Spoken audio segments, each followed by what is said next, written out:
I think for most of us, we are constantly searching to get more bang for our buck out of our day, right? Just try to stretch the time a little bit longer so that we can further accomplish everything that we need. I can't give you more time in your day, but I can give you these 3 easy tips to make tomorrow your most productive day ever. So number 1, you are going to set your goals for the next day the night before. So you may have goals for the year, for the month, for your week, all of those things. And I think that's really, really great. And I think that's wonderful and important to do. But also we want to kind of break those goals down into smaller bite-sized pieces, right? We want to have a clear understanding of everything we need to accomplish just within that day, okay? So I suggest doing it the night before because then you're waking up just hitting the ground running, you know exactly what you need to do, and you'll be better at accomplishing it. Number 2, stay organized. Okay, as a professional organizer, I have a lot of videos on my page. Some are super general organizing tips, some are more specifics.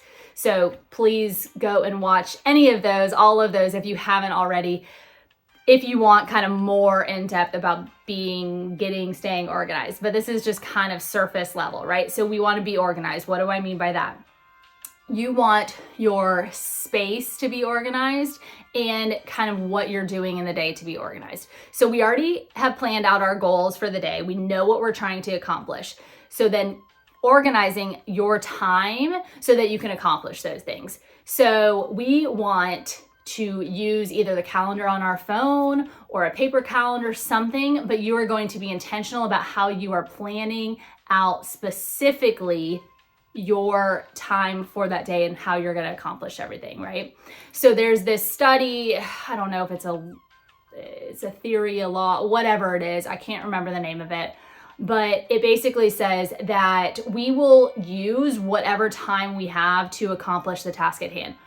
Think back to high school, you had 2 weeks to write a paper. Did you take that full 2 weeks to actually get it done? Whereas if you only had 2 days to write it, you probably still could have written that same paper.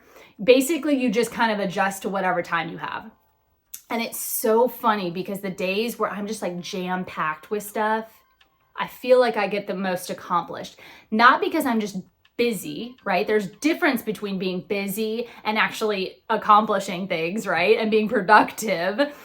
But I just feel like because I have to be more intentional with my time because it's so maybe scarce in those days, I just get more done. Whereas the days where my schedule is maybe a little bit more loose, a little bit more lax, I don't get as much done because I take longer to do things. And I'm not saying you should never relax and have those days. That's not what I mean. But basically, you need to give yourself the time that you need to accomplish those things and just be intentional about writing them on whatever kind of calendar you use. So if it's a meeting for work, obviously you're going to have that written down. If it's taking the kids to and from school, pencil that in. And then the other things that you need to do, again, those goals that you've set, give them time slots. You know when you're going to do it, how you're going to do it. And, of course you want to allow for some flexibility if it takes longer or not as long, all of those things. But I promise you'll be more productive when you actually schedule it in to your schedule. The other thing is keep your space organized, right? Keep it tidy. If you're a stay-at-home mom and you're constantly just in the car, toting kids back and forth, and that's kind of your office for the day, right? Keep it tidy, keep it organized. I promise you will feel better in that space and you'll get more done. Or, if you're working in an actual office, whether that office is in your home or in a building, keep your space, keep your desk tidy, keep it organized. Don't have a bunch of things, a bunch of papers stacked on there. If you do have a bunch of papers, let's group them into, categories. Let's organize those things so that you can truly focus, right? That brings me into number 3, which is eliminate distractions. So just by tidying up your space, having those clear goals, you're already you're working to eliminate those distractions already. So that's great. The other thing is think about what your distractions are.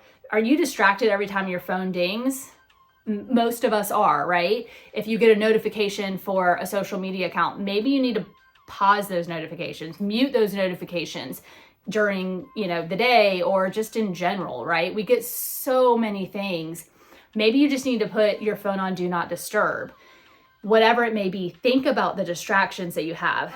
And just by kind of naming them and bringing them to your awareness, you can then build a plan to try to eliminate them. Maybe it's coworkers. Maybe you need to bring headphones to the office. Whatever it is, think about the things that are the most distracting in your day and what you can do to really work to eliminate that, or at least, if you can't eliminate it, make it a little bit better. So let me know if you'd like to see more videos like this, productivity, time management, those types of things. I want your feedback. I'd love to know. Please subscribe so you never miss a thing. And thank you so much for being here. I'll talk to you soon.